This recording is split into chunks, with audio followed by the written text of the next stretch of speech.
lyssnar på Militärsnack, podcasten där militära saker blir lätta att fatta.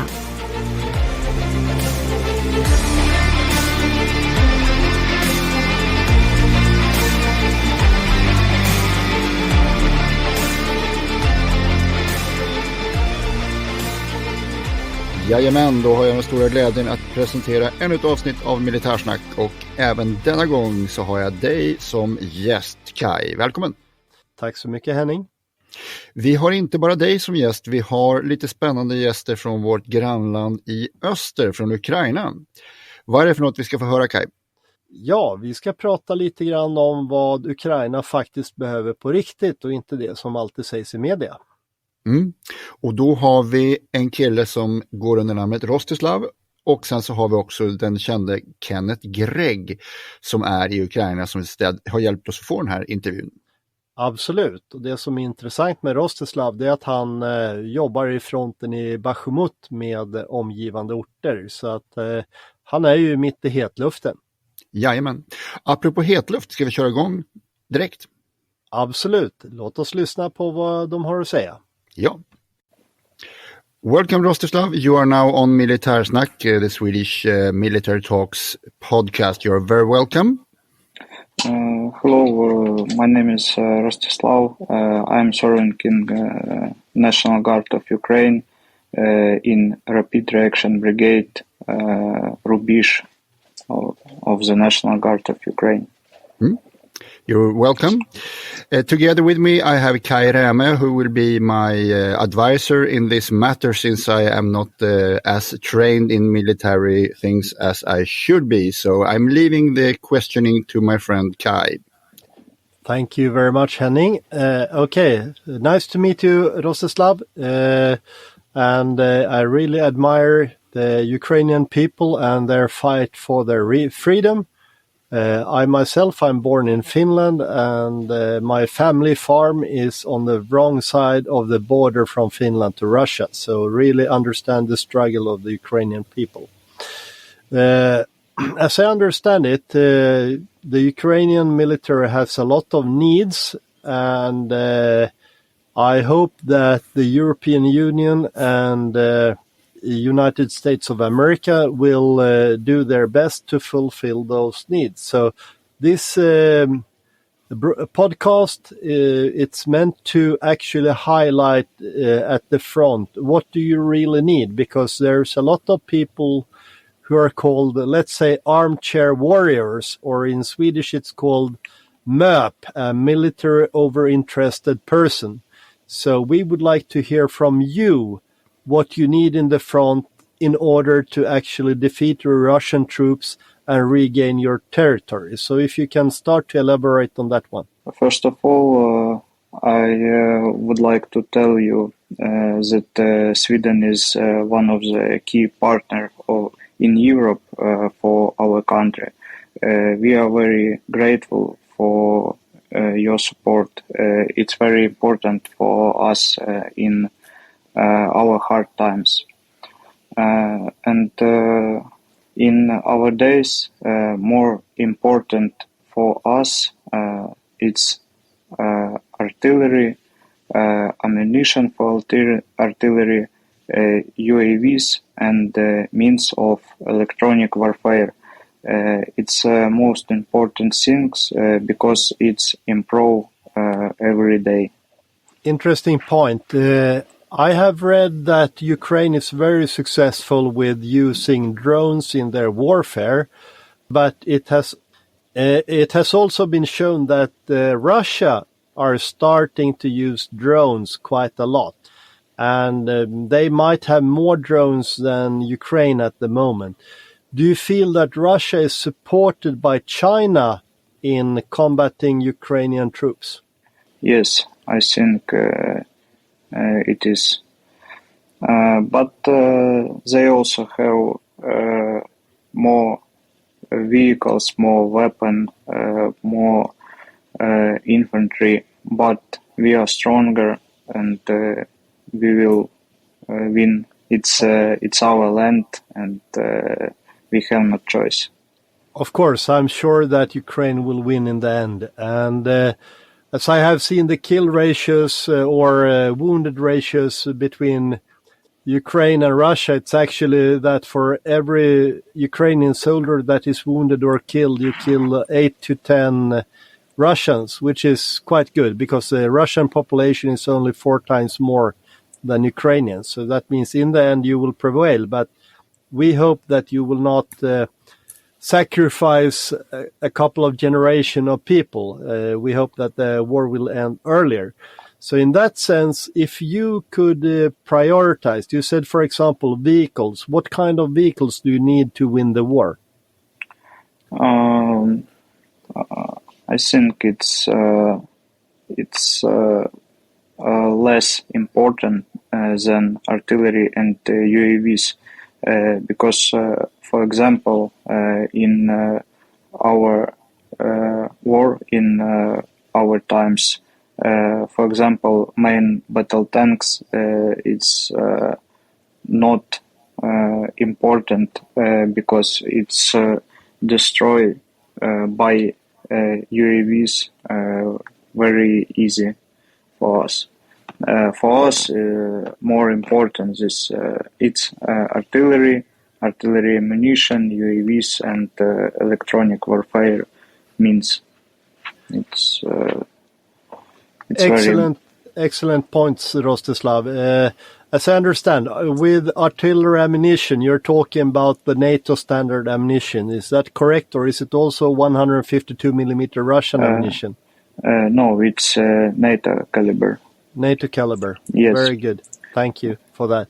And also, when you're talking about drones, are they standardized drones that you can buy on the civilian markets, or is it parts that you assemble in Ukraine? It's all of them, I think. Okay. So everything from commercial to parts that you can build in Ukraine? Yes. Okay. And when it comes to electronic warfare, of course, electronic spectrum is quite broad.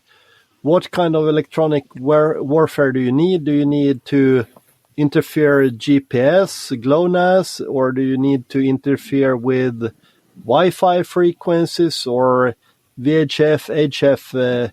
What's the priority from your point of view? Because I have also seen that nowadays a lot of the kamikaze drones use analog radios because it's harder to interfere with. We need electronic warfare to stop the UAVs. Okay, but do you see that the main point is electronic warfare in the digital arena, or is it the analog arena? No, it is in digital. Okay, excellent. So, besides those needs, do you have needs for individual equipment for the soldiers that you're lacking? Everything from, of course, body armor to uniforms, boots, firearms. What do you think that the individual soldier needs most at the moment and maybe until the summer? I think our soldier in individual, they have all that they need, include their armor, their uniform, firearms, grenades, ammunition. They have all of this. Okay, so you don't feel that is needed today, not as much? Yes, but we have a problem with group weapon. I'm sorry for my English. No problem. So what you need is you need machine guns for squads and platoons. No, we have a problem with ammunitions for automatic grenade launchers. For example, MK19. And for 40 millimeter grenades for the grenade launchers. Okay. Yes, it's a very important weapon because Russians assault us through the open fields, and we have not ammunition for this kind of weapon to stop them. before they knew us. Okay. What about grenade launchers, stuff like that? We also need this. Okay. Mortars? Yes, it's a problem too. We also have a very big problem with the ammunition for mortars. Yes, because for the audience, I'm just going to tell them that one of the biggest killers of and wounders of soldiers in the Second World War was mortars. So that's important to know. What about equipment like night vision or thermal vision? Is that also needed? Yes, it's also a problem because we have one night vision for squad or section. It's one night vision for 8 men. Yeah. Okay. But very good to know. But it's not more important than artillery and UAVs. Yeah. Artillery, it's So artillery is priority one for you. Yes. Artillery, it's NATO caliber. I would guess priority number 2 would be different kind of drones. Yes. Because with this means artillery and UAVs, we can destroy enemies in their rear, their tanks, their soldiers, their weapon and their equipment and ammunition. Okay. It's very important. But in order for you to advance on Russian troops, would it be advantage for you to be operating during nighttime? Because as I understand, the Russians don't have night vision, or Yes. not as much. Yes. Okay. The night is our good time. Now you have mentioned artillery and artillery ammunition. You have mentioned drones. Is there anything else you feel that you would need to retake Ukrainian territory from the Russians so you get your territory back? It's group weapon. It's the planes. For example, is F-16s. But it's very important for us. Okay. So group weapons, of course, from the soldier's point of view, because supporting defensive and offensive operations, that's okay. Yes. And also aircraft, of course. In the beginning of the war, we could see a lot of Russian air operations, for example, with helicopters. If you look at the Hostomel airport, that they tried to land with helicopters and also attack helicopters supporting that operation. Do you still feel that the Russians can use helicopters, or have they stopped with that?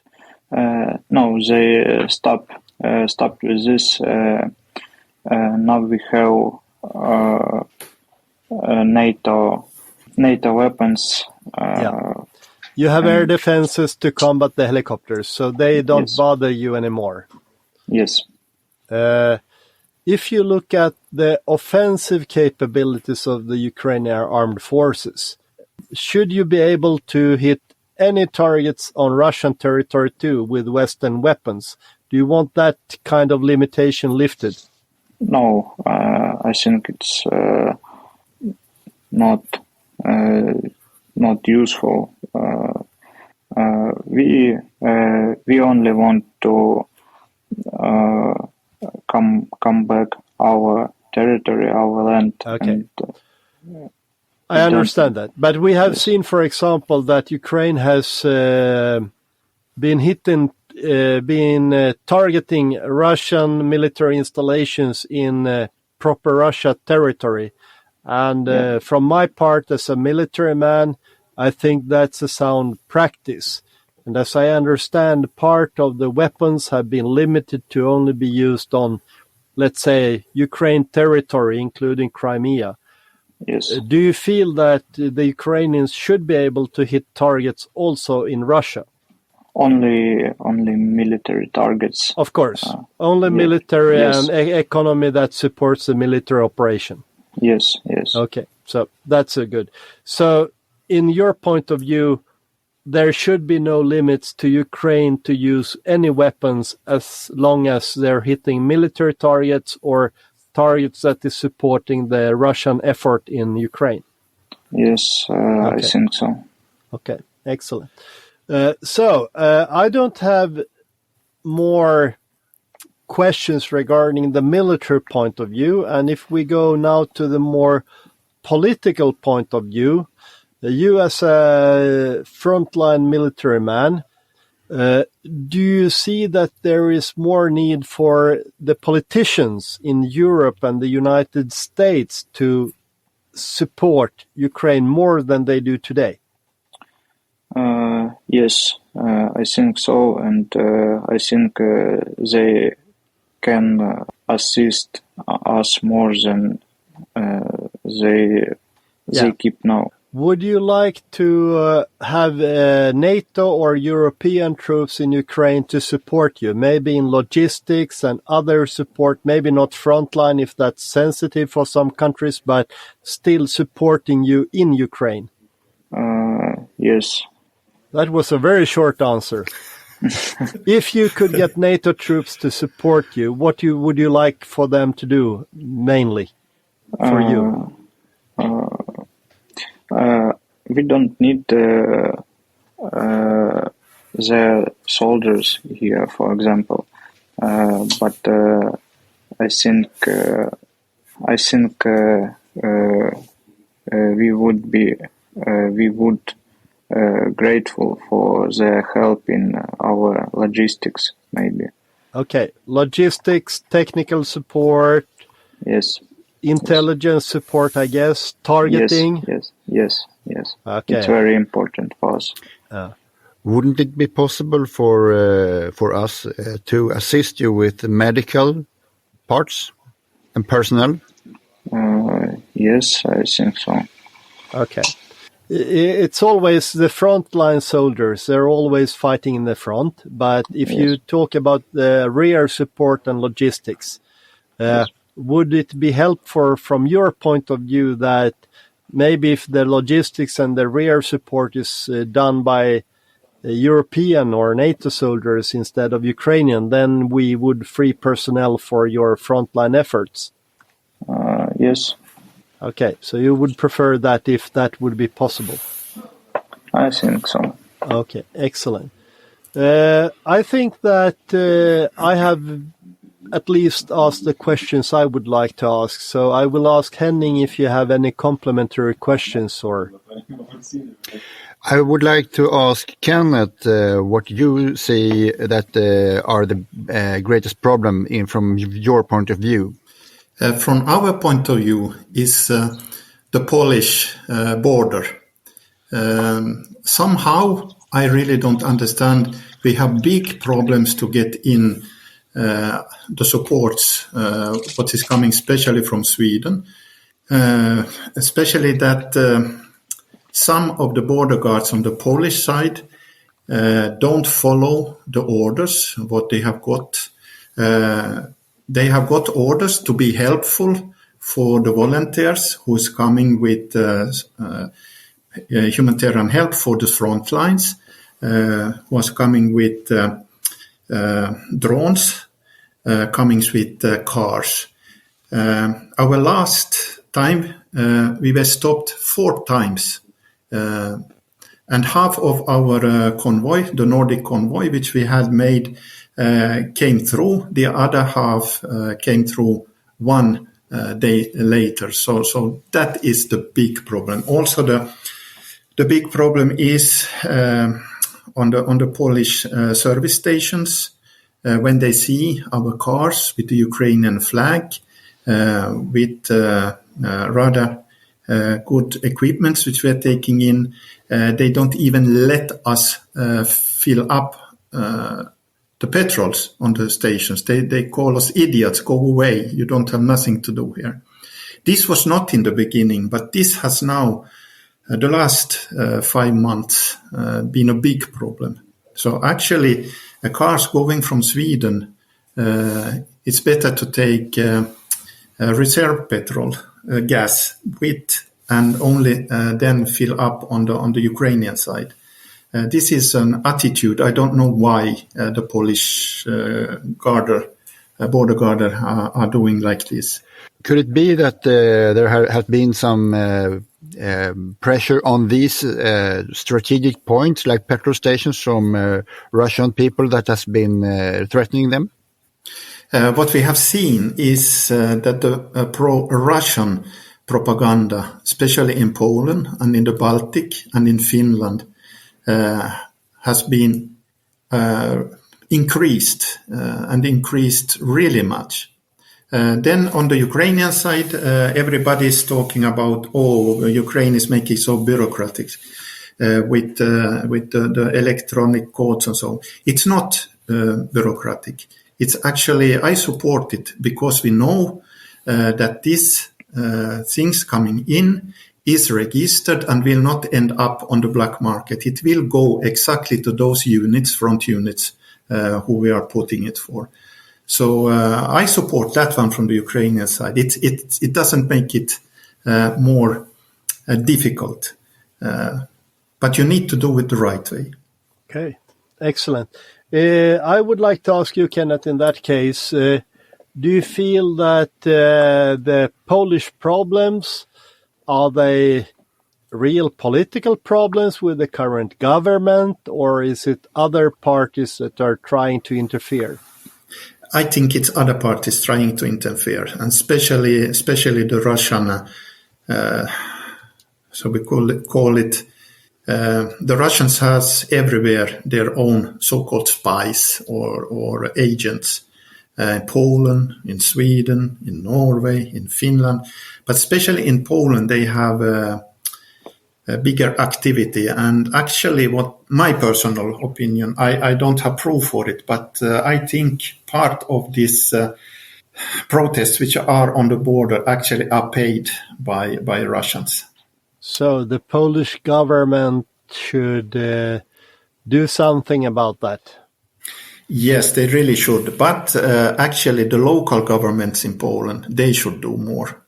Okay. The police should do more, and the border guards should follow the law. Okay, excellent. I'm fine. Rostislav, do you have any last words in our podcast? Any wishes? Yes, I would like to tell that Sweden gave us one of the biggest cash assistance package. Also, they gave us many weapons, ammunition, and vehicles. Also, how I know, they will make more ammunition for artillery, and it's very important for us. And also, I would like to congratulate you with your membership in NATO. It's our step to stop the evil. Thank you. Thank you, sir. Well, thank you. Slava Ukraini. Heroям slava. Kenneth, Kai, and Rostislav, I am very happy to have had you here. Thank you very much. Thank you. Thank you. Thank you, and good luck with the fighting the Russians. Yes, thank you. Jajamän, det där tyckte jag var en väldigt intressant intervju. Ja, jag tycker att det intressantaste är ju att det som sägs i media stämmer ju inte alltid jämfört med det man får höra från folk som vet vad de behöver. Mm. Vi pratar om en sak i media här och det kanske är någonting annat, precis som du säger. Jag blir lite förvånad över det här som Kenneth berättade om, att de motverkas lite av folk i Polen. Ja, det var också en total överraskning för mig, för att om man tittar på Polens regering så går de ju ut med budskap nu att de här logistikvägarna och järnvägarna in och ut ur Ukraina är prioriterade, så att där ska ju inte gränspolisen stoppa någonting. Men det gör de uppenbarligen, så att det är någonting som inte stämmer här. Ja. Okej, det här avsnittet är ju en liten collab mellan Militärsnack och Statsmannen, och det här avsnittet kommer också sändas i Statsmannen på statsmannen.se. Absolut, och som vanligt så när vi samarbetar så gör vi det bästa för att framförallt det ukrainska folket ska återfå sin frihet och framförallt sitt land. Ja, och därför var det viktigt för mig att få låna in dig som den människan som har kompetens och kunskap. Tack så mycket. Jag ber om ursäkt för min ringrostiga engelska, men det är så när man inte har pratat engelska på länge. Då var vi 2, men jag tycker det blir bra, Kaj. Tack så mycket, Henning. Kul att samarbeta igen som vanligt. Det är det. Ha det jättebra. Tack för idag. God kväll.